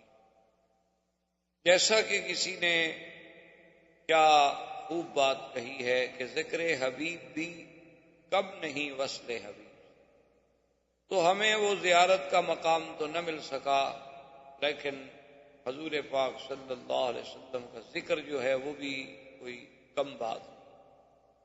تو الحمدللہ سیرت کے معاملے میں ہم نے زمانہ جاہلیت سے لے کر آپ کی ولادت، رضاعت، شباب، تزویج، بعثت، پھر معارضہ کفار قریش، تعذیب مسلمین، اور اس کے بعد اسراء و معراج تک اپنے دروس کو پہنچایا۔ اور آج ہم انشاءاللہ جس درس میں بات کر رہے ہیں اس کا تعلق حضور صلی اللہ علیہ وسلم کے معراج کے بعد ہجرت کے زمانے، معراج کے بعد، اسراء و معراج کے بعد ایک عظیم واقعہ ہوا مکے میں کہ ایک قبیلہ دوس، ایک بہت بڑا قبیلہ تھا، اس قبیلے کا ایک سردار تھا عمرو بن طفیل، یا بعض روایات میں اس کا نام بالعکس ہے طفیل بن عمرو۔ وہ مکے میں آئے، چونکہ وہ ایک قوم کے ایک قبیلے کے سردار تھے تو مکے کے بھی سردار لوگ جو تھے، روسا جو تھے، ایک دوسرے کا احترام، ایک دوسرے کا اکرام کرتے تھے۔ تو جب اس کو ملے تو انہوں نے کہا کہ دیکھو تم بہت بڑے قبیلے کے سردار ہو، لیکن آج کل ہم ایک بہت بڑی مشکل سے دوچار ہیں کہ ہمارے ہاں ایک شخصیت نے اللہ کے نبی ہونے کا دعویٰ کیا ہے تو ہم میں سے، اور اس کی باتیں بھی بڑی عجیب ہیں، اور اس کی زبان میں کچھ ایسے اثرات ہیں کہ جو بندہ بھی اس کے قریب جاتا ہے، اس کی بات سنتا ہے، اس کی کلام سنتا ہے، تو نتیجہ یہ نکلتا ہے کہ وہ اپنے ماں باپ کو، بیوی بچوں کو، خاندان کو بھی چھوڑ، حتیٰ کہ باپ دادے کے دین کو بھی چھوڑ۔ تو لہذا تم مکہ مکرمہ میں جتنا دن تم نے رہنا ہے بڑے شوق سے قیام کرو، عبادت کرو، طواف کرو، عمرے کرو، لیکن تم نے محمد الرسول اللہ صلی اللہ علیہ وسلم کے قریب نہیں جانا۔ تو اس نے کہا ٹھیک۔ تو وہ شخص کہتا ہے سردار دوس، رئیس دوس طفیل، کہ میرے اوپر ان کی باتوں کا کچھ ایسا اثر ہوا کہ میں نے تو باقاعدہ کپاس کان میں رکھ لی کہ کہیں سے حضور صلی اللہ علیہ وسلم کی کوئی آواز میرے کانوں میں نہ پڑ جائے کہ بھی آدمی بیوی کا نہ رہے، بچوں کا نہ رہے، خاندان کا نہ رہے، ساری دنیا سے کٹ جائے۔ اور کچھ دنوں کے اندر اندر مجھے یہ تو پتہ چل گیا کہ یہ وہ ذات پاک ہے جس کا نام محمد الرسول اللہ ہے، اور میں ان کو دیکھتا کہ وہ حرم میں بیٹھے ہیں، باتیں فرما رہے ہیں، کچھ لوگ ان کو مل رہے ہیں، لیکن میں قریب جانے سے ڈرتا۔ آخر ایک دن میرے دل میں یہ اچانک خیال پیدا ہوا کہ تم ایک قبیلے کے سردار ہو، اتنی بڑی قوم کو تم ہینڈل کرتے ہو، کاروبار ان کو قابو رکھتے ہو، یہ بات ہے کہ تم کوئی چھوٹے سے بچے ہو کہ کسی کی بات جو ہے تم پر ایسا اثر کر دے گی کہ تم بیوی بچوں کو بھی چھوڑ دو گے؟ یہ کیسے ہو؟ بلکہ مجھے تو یہ چاہیے کہ میں ان کی جا کے بات سنوں اور فیصلہ کروں کہ وہ سچے ہیں، قریش سچے ہیں، بات کیا ہے؟ ایک طرف قریش کہتے ہیں کہ وہ ہم میں سے ہے، بنو ہاشم میں سے ہیں، اور ان کی زبان پہ ہم نے کبھی جھوٹ بھی نہیں سنا، اور دوسری طرف ان کی تکذیب بھی کرتے ہیں، تو یہ کم از کم ہمارے سرداروں کا ہی کام ہے نا کہ ہم مل کے فیصلہ کریں۔ تو کہتے ہیں کہ ایک دن میں حضور صلی اللہ علیہ وسلم کی خدمت میں چلا گیا، اور حضور صلی اللہ علیہ وسلم کچھ لوگوں سے بات فرما رہے تھے، اور اس کے بعد آپ قرآن پاک کی کچھ آیات مبارک تلاوت کر رہے تھے۔ بس میں نے تو حضور کا چہرہ دیکھا اور تلاوت سنی، اور کہتا ہے کہ میری تو دنیا ہی بدل، میری تو کائے بدل۔ بس اس کے فوراً بعد میں نے کہا کہ یا رسول اللہ، آپ کو پتا ہے کہ میں کون ہوں؟ میں دوس قبیلے کا سردار ہوں، میں نے آپ کی باتیں سنی ہیں، اور اشہد اللہ الہ الا اللہ وانک رسول اللہ، میں تو شہادت دیتا ہوں کہ آپ اللہ کے رسول۔ فاسلم طفیل۔ اب اس کے اسلام لانے سے تو پورے مکے میں شور ہو گیا نا کہ قبیلہ دوس کا سردار مسلمان ہو گیا۔ اس کے بعد جب حضور صلی اللہ علیہ وسلم تشریف لے گئے تو قریش کا سارے اکٹھے ہو کے آ گئے، انہوں نے کہا کہ دیکھو ہم نے آپ کو منع کیا تھا، تم نے یہ کیا کر دیا؟ اس نے کہا دیکھو خبردار، ہر انسان کی حریت فکر ہے، حریت رائے ہے، ہر آدمی اپنے فکر میں، اپنی رائے میں، اپنے فیصلوں میں آزاد ہوتا ہے، میں کوئی تمہارا زیر نگی نہیں ہوں، میں تمہارا کوئی باج گزار شخص نہیں ہوں کہ تم میرے ساتھ آنکھیں نکال کے بات کر رہے ہو۔ قریش والو یاد رکھو، اگر تم نے میری طرف ایک ہاتھ بھی اٹھایا تو دوس کا قبیلہ تمہارے ایک ایک بچے سے انتقام لے گا۔ تم نہیں جانتے ہو کہ میں کس قبیلے کا آدمی ہوں۔ قریش ٹھنڈے پڑ گئے، اب ان کو پتا تھا بہت بڑا قبیلہ ہے، اس سے ٹکر لینا تو بڑا مشکل ہے۔ دوسرے دن پھر دوس کا سردار طفیل ابن عمرو حاضر ہوا حضور صلی اللہ علیہ وسلم کی خدمت میں، اور اس نے کہا کہ یا رسول اللہ صلی اللہ علیہ وسلم، اللہ کا شکر ہے کہ اللہ نے مجھے اسلام نصیب فرما دیا۔ ماذا تأمر، اب آپ مجھے حکم فرمائیں کہ آپ مجھے کیا حکم دیتے ہیں، کہ اگر حکم دیں تو میں آپ کا خادم بن کے آپ کے ساتھ ہر وقت رہنے کے لیے تیار ہوں، اور میں یہ بھی آپ کو یقین دلاتا ہوں کہ محمد عربی صلی اللہ علیہ وسلم میرے ہوتے ہوئے قریش آپ کی طرف ٹیڑھی نظر بھی نہیں کر سکتے۔ انا رئیس دوس، میں اپنے قبیلے کا سردار ہوں۔ حضور نے فرمایا کہ اگر تم میرے حکم پہ چلنا چاہتے ہو تو فرج الی قومک فدعوہم الی الاسلام، تم لوٹ جاؤ اپنے قوم میں، قبیلے میں، اور ان کو اسلام کی دعوت۔ مجھے میری حفاظت کی ضرورت نہیں ہے، مجھے تو اللہ نے اپنی دین اور توحید کی دعوت پھیلانے کے لیے بھی۔ فقال نعم یا رسول، کہا حاضر یا رسول، جیسے آپ کہو۔ تو وہ طفیل جب واپس آیا تو اس نے اپنے خاندان کو، اپنی بیوی کو، بچوں کو، سب کو بلایا، بٹھایا، اور ان سے کہا کہ دیکھو میں تم سے بات کرنا چاہتا ہوں، میرے اندر ایک تبدیلی آ چکی اور میں چھپانا نہیں چاہتا۔ انہوں نے کہا کیا بات؟ اس نے کہا کہ میری ایک ملاقات ہوئی ہے ایک ذات پاک سے جس کا نام محمد الرسول اللہ ہے صلی اللہ علیہ وسلم، وہ اللہ کے مبعوث ہیں، اللہ کے بھیجے ہوئے نبی اور رسول ہیں۔ مجھے انہوں نے جب قرآن پڑھا اور دعوت اسلام دی، میں تو مسلمان ہو چکا ہوں۔ اب اگر آپ میرے ساتھ شریک ہونا چاہتے ہیں تو اہلاً وسہلاً، اور اگر مجھ سے جدا ہونا چاہتے ہیں تو ابھی سے علیحدہ ہو جاؤ۔ میں ساری دنیا کو اب چھوڑ سکتا ہوں لیکن محمد رسول اللہ کو نہیں چھوڑ سکتا۔ ایک دن کی صحبت کا یہ عالم، خدا کی شان ہے، بیوی بچے مسلمان ہو گئے، قریب کے جو لوگ تھے وہ مسلمان ہو گئے۔ اب اس نے قوم کو دعوت دینی شروع کی، چند دنوں کے اندر اندر پورا قبیلہ دوس کا ایک بندہ بھی نہ رہا الا دخلوا فی الاسلام، سب کے سب اسلام میں داخل۔ اور اسی اثنا میں حج کی موسم آ گئی، اور جب حج آتا تھا تو مکے والے بھی حج کرتے تھے، کفار بھی حج کرتے تھے، اور وہ دعویٰ کرتے تھے کہ ہم تو سب سے بڑے حج کے حقدار ہیں، کیونکہ ہم تو مجاورین کعبہ ہیں، کہ اللہ کے کعبے کی چابی ہمارے ہاتھ میں ہے، سقایا ہمارے ہاتھ میں ہے، رفادہ ہمارے ہاتھ میں ہے، غلاف کعبہ ہمارے ہاتھ میں ہے، تو ہم تو سب سے زیادہ کعبۃ اللہ کے وارث ہیں، تو ہم اللہ کے گھر کا حج کیوں نہیں کریں گے؟ باقاعدہ احرام باندھتے، باقاعدہ غسل کرتے، باقاعدہ جا کے قربانیاں دیتے، باقاعدہ تلبیہ پڑھتے۔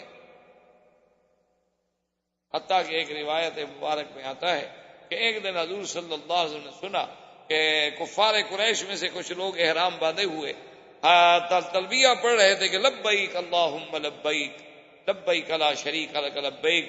حضور نے فرمایا اما بس ٹھہر جاؤ، یہی بات تو میں کہتا ہوں، جو کچھ تم کہہ رہے ہو بس یہاں تک رک جاؤ۔ انہوں نے کہا نہیں، الا شریکا تملکہ وما ملک، کہ یا اللہ تیرا کوئی شریک نہیں مگر وہ جن کو تو نے اپنا شریک خود بنایا ہے، اور ان کا بھی دراصل مالک تو تو ہی ہے، وہ تمہارے مالک نہیں ہے، جو ہمارے چھوٹے چھوٹے خدا ہیں ان کا تو مالک ہے، یہ تمہارے مالک نہیں، لیکن تو نے ان کو اپنا شریک بنایا۔ حضور نے فرمایا قبحکم اللہ، اللہ تم لوگوں کو ہلاک کر دے، کیا تم ابھی کہتے ہو لا شریک لک، پھر کہتے ہو الا شریک۔ تو خیر بہرحال یہ ہوا کہ جب حج کا موسم آیا تو اس حج کے موسم میں اللہ کی شان دیکھیں کہ مدینہ منورہ سے 73 آدمی کا قافلہ آیا حج کرنے کے لیے، اور وہ پہلے سے اسلام لا چکے۔ 73 مرد تھے اور 2 عورتیں تھیں۔ جب وہ مکہ میں آ گئے، حج کے احکامات میں مشغول ہو گئے، ان نے آپس میں بیٹھ کے مشورہ کیا کہ بھی الحمدللہ ہم تو مسلمان ہیں، لیکن حضور تو آخر مکے میں، نہ ہماری حضور سے تو ملاقات نہیں ہوئی، ہمیں تو مصعب ابن عمیر نے اسلام سکھلایا، تو کم از کم ہم حضور صلی اللہ علیہ وسلم کے ساتھ ملنے کے لیے کوئی پیغام، کوئی ٹائم، کوئی وقت مقرر کریں۔ تو دو آدمیوں کو منتخب کیا گیا، براء ابن معرور اور اسعد ابن مالک۔ یہ دونوں آدمی حضور صلی اللہ علیہ وسلم کی خدمت میں حاضر ہوئے۔ حضور نے فرمایا من این انتما، کہاں سے آئے ہو؟ انہوں نے کہا من یثرب، اس وقت یثرب تھا، مدینہ تو بعد میں بنا نا جب مدینے والا گیا ہوا۔ تو انہوں نے کہا کہ تم کیسے آئے ہو پھر میرے پاس؟ انہوں نے کہا کہ حضور ہم مسلمان ہیں، ہم کلمہ پڑھ چکے ہیں، لیکن ہمیں آپ کی زیارت نصیب نہیں، ہم چاہتے ہیں کہ نبایعو کا، ہم آپ کے ہاتھ میں بیعت کریں، اور ہمارے ساتھ تو 73 آدمی ہیں ماشاءاللہ۔ آپ نے فرمایا تمہارا نام کیا ہے؟ اس نے کہا جی براء ابن معرور۔ تمہارا نام کیا ہے؟ اس نے کہا اسعد ابن مالک۔ حضور نے فرمایا اچھا اسعد ابن مالک، تم وہ تو نہیں ہو جو بڑا ایک معروف شاعر ہے؟ اس نے کہا کہ ہاں یا رسول اللہ میں وہی ہوں۔ ففر یا رسول اللہ، حضور کو بڑی خوشی ہوئی، کیونکہ اس زمانے میں کوئی مواصلات تو تھے نہیں، کوئی وزارت اعلام، کوئی نشر اشاعت، کوئی قصے، کوئی چیزیں تو نہیں تھی۔ اس زمانے میں تو یہی ہوتا تھا نا کہ کوئی اگر فصیح، ادیب، بلیغ، کوئی شاعر مسلمان ہو جائے تو پھر اسلام میں ایک قوت آتی تھی، اسلام میں ایک طاقت آتی تھی کہ وہ اپنے شعر و شاعری کے ذریعے اسلام پھیلاتا تھا، کیونکہ شعروں میں بڑی طاقت ہے۔ اسی لیے حضرت حسان رضی اللہ تعالی عنہ جب شعر پڑھتے تھے مشرکین کے رد میں، تو حضور نے فرمایا شد علیہم من السہام، کہ جو تم تیر مارتے ہو نا اس تیروں سے زیادہ حسان کا شعر ان کو مارتا ہے، کیونکہ شعر میں بڑی قوت ہے، ان من الشعر حکمت، لیکن شرط یہ ہے کہ وہ شعر جو ہے وہ حکمت اور عین ثواب ہو، اللہ کے قرآن اور احکام سنت رسول کے خلاف نہ ہو، تو پھر اس میں بڑی طاقت ہے شعر۔ حضور صلی اللہ علیہ وسلم بڑے خوش ہوئے، کبھی شاعر ہے، اور عربوں میں تو شاعری کا بڑا قدر تھا نا، یہ سارے بڑے فصیح و بلیغ لوگ تھے، جتنے کفار قریش گزرے ہیں ان میں تو فصاحت اور بلاغت ان کی گٹھی میں پڑی ہوئی تھی نا۔ اور بھی تو دنیا میں عرب تھے نا، لیکن دیکھیں اللہ نے اپنے قرآن کو لغت قریش میں اتارا، ورنہ تو کئی لغتیں تھیں عرب کی، یعنی ان کا اتنا بڑا مقام تھا۔ تو اب انہوں نے کہا کہ جی، تو آپ نے فرمایا کہ ٹھیک، ایک وقت معین ہو گیا حضور صلی اللہ علیہ وسلم کے ساتھ ملاقات کا۔ تمام 73 کے 73 صحابہ نے حضور صلی اللہ علیہ وسلم کے ہاتھ پہ بیعت کرنے کے بعد جب فارغ ہو گئے تو انہوں نے کہا کہ یا رسول اللہ صلی اللہ علیہ وسلم، آپ نے بیعت میں جو معاہدہ ہم سے لیا ہے، جو عہد لیا ہے، شرک نہ کرو، چوری نہ کرو، زنا نہ کرو، حرام نہ کرو، یہ ساری چیزیں یہ تو اللہ کے حقوق ہے نا، اب اپنے لیے بھی تو ہم سے کوئی وعدہ لیں، آپ کے لیے بھی تو ہم کوئی عہد کرنے کے لیے تیار ہیں۔ حضور صلی اللہ علیہ وسلم نے فرمایا اصل بات تو اسلام ہے، اللہ نے تمہیں اسلام کی دولت سے مالا مال کر دیا، اور اگر تم چاہتے ہو تو پھر میں بھی تم سے ایک وعدہ لینا چاہتا ہوں۔ حضور صلی اللہ علیہ وسلم نے فرمایا کہ پھر میں تم سے ایک وعدہ لینا چاہتا ہوں۔ انصار مدینہ نے عرض کیا کہ یا رسول اللہ اب ہم سے کیا وعدہ لینا ہے؟ حضور نے فرمایا کہ اگر میں یثرب میں آ جاؤں، میں مدینے میں آ جاؤں، تو تم میری اسی طرح حفاظت کرنا اور میری طرف سے میرے دشمنوں کا دفاع کرنا جیسے ایک انسان اپنے اہل، اولاد، اپنے بیوی بچوں کے لیے تحفظ کرتا ہے اور دفاع کرتا ہے، تو تمہیں یہ میرے ساتھ ایک ذاتی معاہدہ کرنا ہوگا۔ تو انصار نے کہا کہ یا رسول اللہ صلی اللہ علیہ وسلم، بڑا صحابی بھی تو بڑے، انصاری بھی تو بڑے عقل والے تھے، انہوں نے کہا حضور ٹھیک ہے، ہم یہ معاہدہ کرنے کے لیے تیار ہیں کہ ندافع عنک، ہم آپ کی طرف سے پورا دفاع کریں گے، لیکن اس کے بدلے میں آپ پھر ہمیں کیا دیں گے؟ آپ نے ایک شرط کیا تھا، اب ہم بھی تو ایک شرط چاہتے ہیں۔ حضور پاک صلی اللہ علیہ وسلم نے فرمایا کہ اگر تم اس وعدے پہ پورے رہو گے لکم الجنہ، پھر تمہارے لیے جنت، دنیا کی کوئی نعمت نہیں، دنیا کا کوئی معاوضہ نہیں۔ ہمارے ہاں تو ہر چیز کا معاوضہ دنیا میں طلب کیا جاتا ہے نا جی، کہ مجھے عہدہ کیا دو گے، مجھے کتنی ترقی دے دو گے اگر تمہارا اقتدار آ جائے، تو میرے لیے کیا خصوصی اختیارات ہوں گے؟ ان کے سامنے ایک چیز تھی، آپ نے فرمایا لکم الجنہ، تمہارے لیے جنت ہوگی۔ تو پتہ ہے اس صحابی نے کیا کہا؟ اس نے کہا کہ واللہ یا رسول اللہ لا نقیل ولا نستقی۔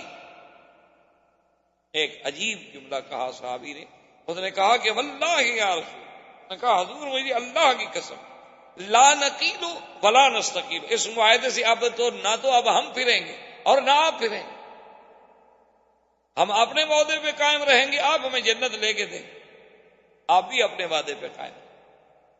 حضور صلی اللہ علیہ وسلم نے فرمایا ٹھیک، تمہارا وعدہ ہے، اللہ کے نبی کا بھی تو ایک وعدہ ہے۔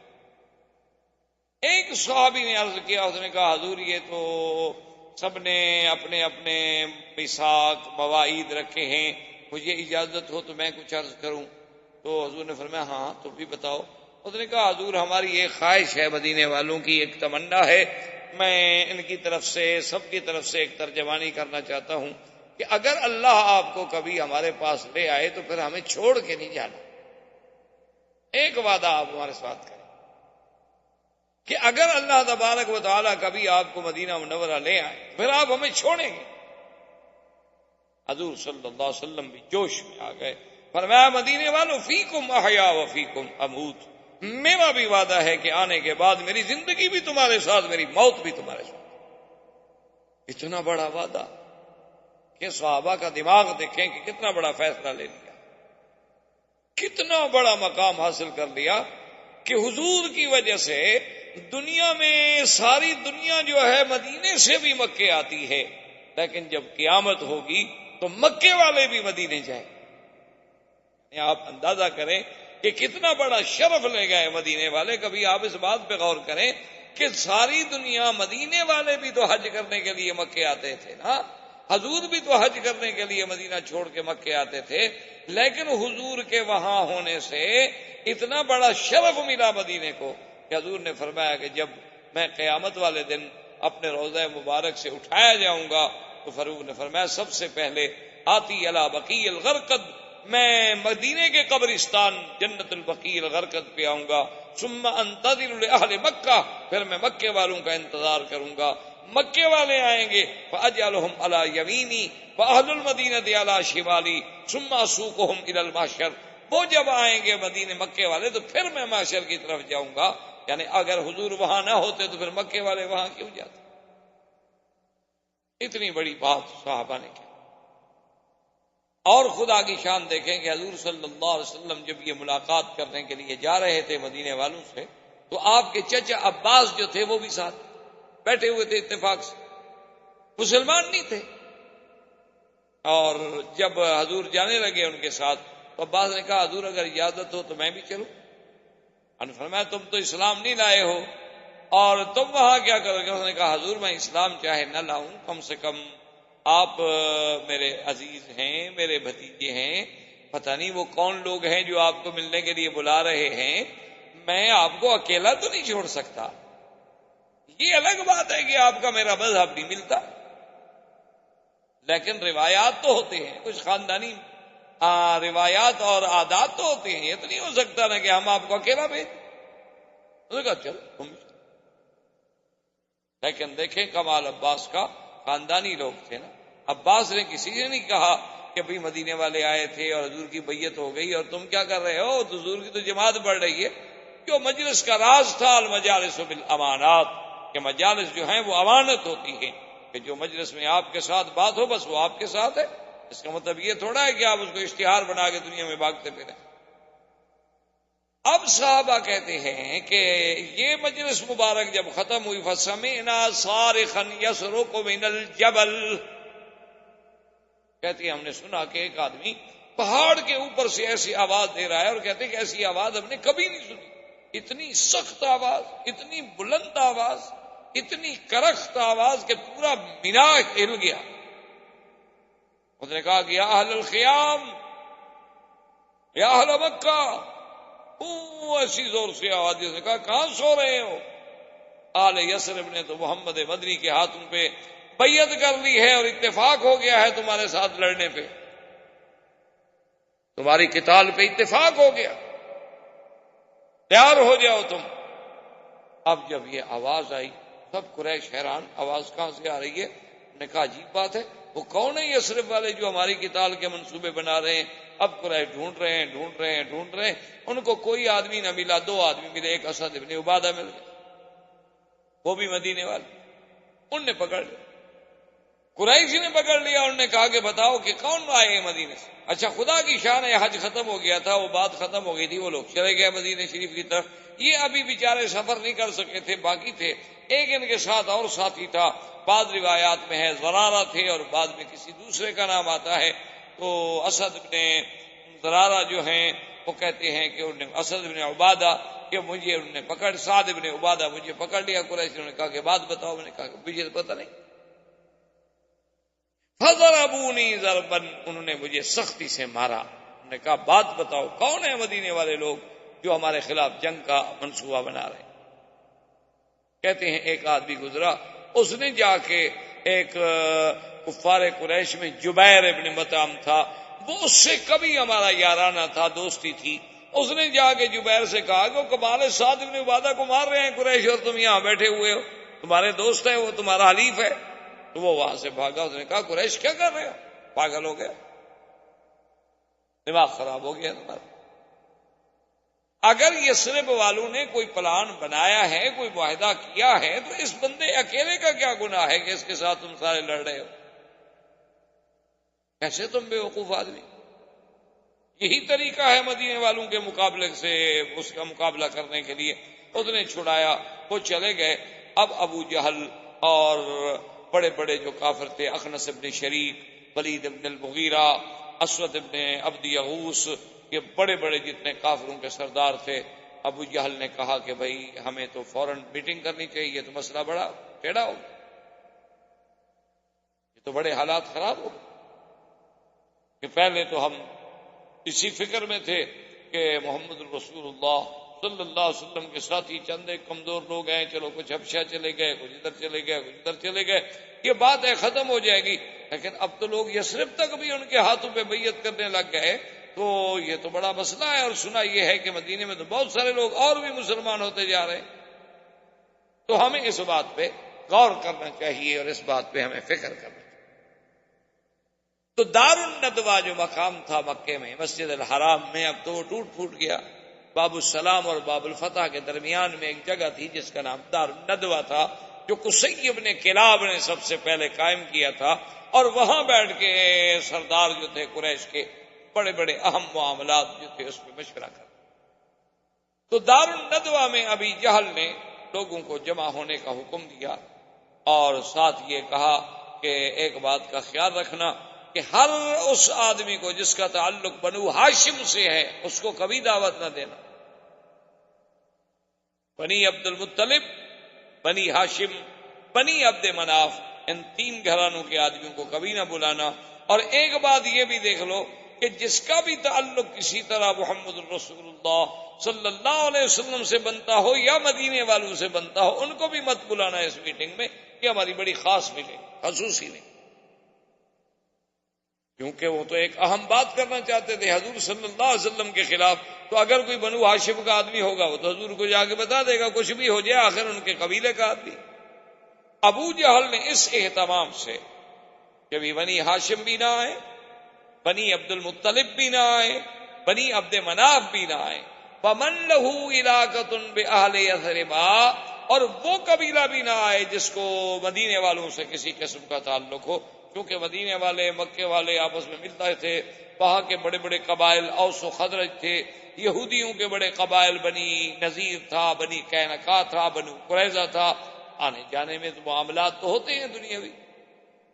اب میٹنگ جب شروع ہوئی دار الندوہ میں، تو دروازے پہ دیکھا کہ ایک آدمی کھڑا ہے، ایک بڑا شیخ، ایک، اور بعض کتابوں میں یہ بھی آتا ہے کہ شیخ نجدی، ایسے معلوم ہوتا تھا کہ نجد کے علاقے کا بڑا شیخ۔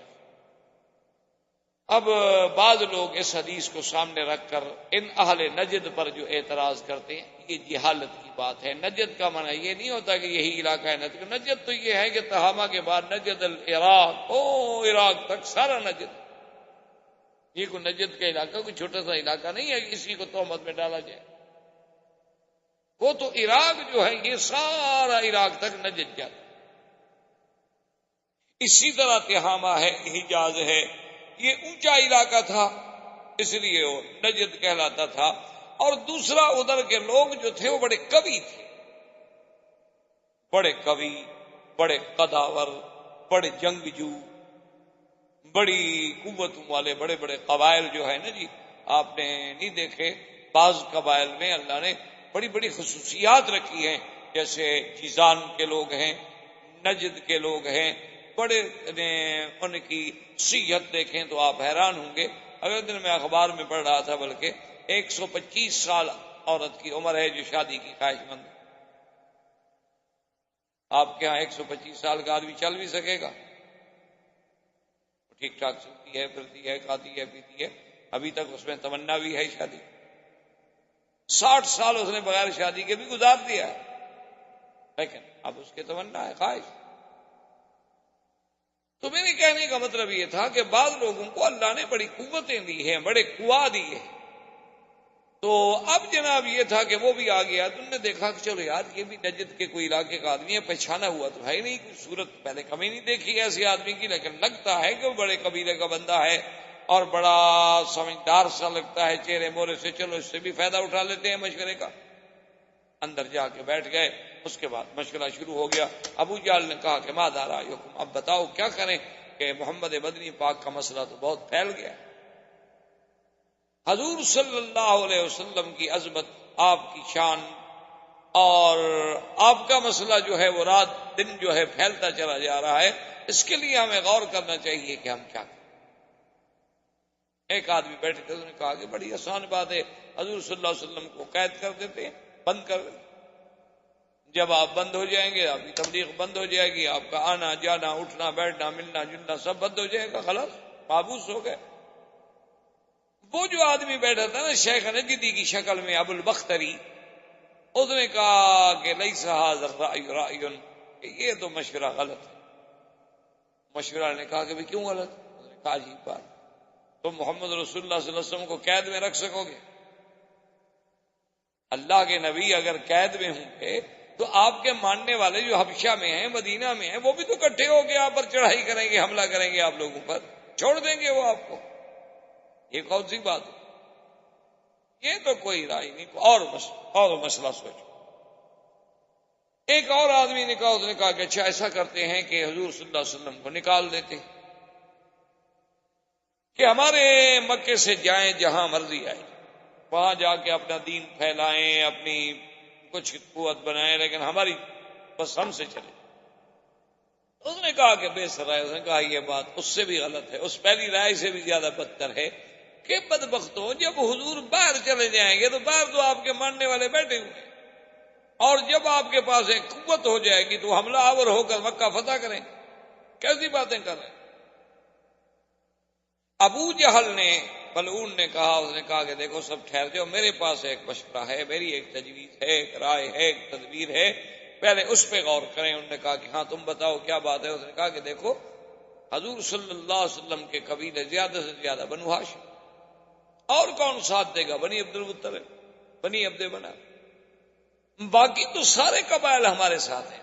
قبیلہ تو ایک تھا قریش، پھر آگے شاخیں ہوتی ہیں نا اس کی، اس کو عرب میں کہتے ہیں افخاذ، فخذ یا بطن. قبیلہ تو قبیلہ ہوتا ہے نا، وہ تو بڑا ہو گیا.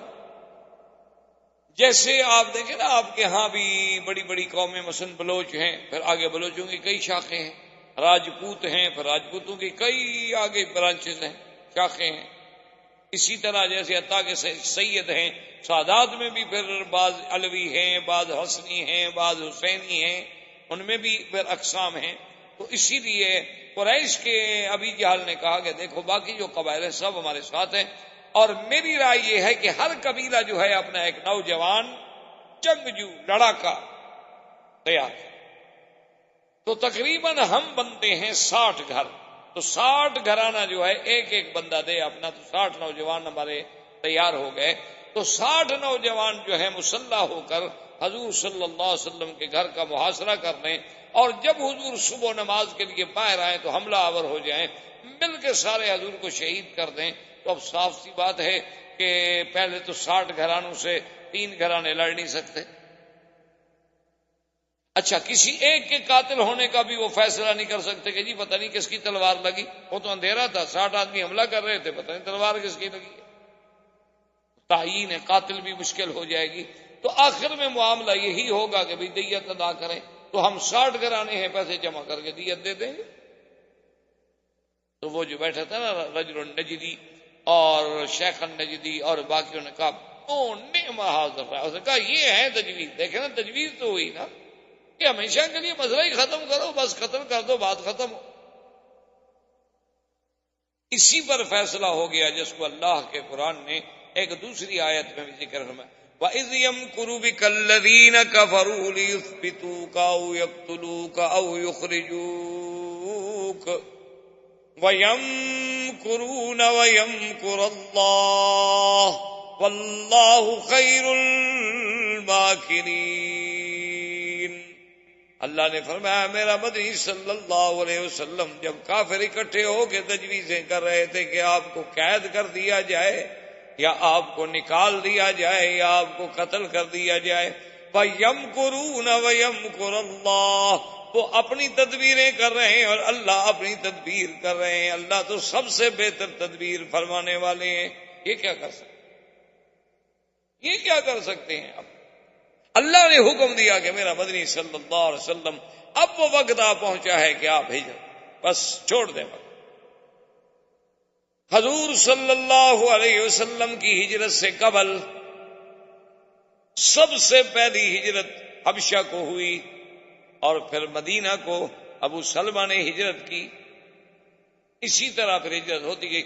یہ سب لوگ چوری چوری جیسے جیسے موقع ملتا مدینہ شریف کی طرف نکل پڑتے، الا سیدنا عمر۔ حضرت عمر آئے حضور کی خدمت میں، انہوں نے کہا یا رسول اللہ مجھے اجازت ہے مدینہ جانے کے لیے، سب صحابہ جا رہے ہیں، سب لوگ جا رہے ہیں، تو اگر آپ نے فرمایا ہاں تمہیں بھی اجازت ہے۔ ایک حضرت عمر ہے، انہوں نے اعلان کیا کہ میں کل جا رہا ہوں مدینے، اگر قریش نے مقابلہ کرنا ہے تو نکلو، میں چوری نہیں جا سکتا۔ ہم نے تمہارا کیا بگاڑا ہے؟ کیا لے کے جا رہے ہیں تمہارا؟ قریش کے کچھ لوگ آئے، انہوں نے کہا کہ عمر کیا جا رہے ہیں؟ اس نے کہا دیکھو میں جہاں جا رہا ہوں میں تو جا رہا ہوں مدینہ، لیکن میں تمہارا انتظار کروں گا تنعیم کے باہر، مسجد تنعیم کے باہر جو ہے نا، چونکہ حد حرم ختم ہو جائے گی، میں وہاں 2 دن بیٹھے رہوں گا، آؤ میرے مقابلے پہ۔ اگر کسی کو بچے یتیم کرانے کا شوق ہے نا تو عمر بیٹھا ہے 2 دن، میں 2 دن انتظار کے بعد جاؤں گا، ایسے جلدی میں نہیں چلے جاؤں گا، حرم میں تو میں نہیں لڑنا چاہتا تم سے۔ اب کافر نے کہا مقابلہ کر، لوگوں نے کہا چھوڑو کیوں مقابلہ کرتے ہو، ایک آدمی چلو جا رہا ہے تو بات ختم ہو گئی۔ ایک آدمی جا رہا ہے، اس نے مکہ چھوڑ دیا۔ احباب کرام، اس کے بعد اب آپ اس مبارک سلسلے کی CD نمبر 13 سماعت فرمائیں۔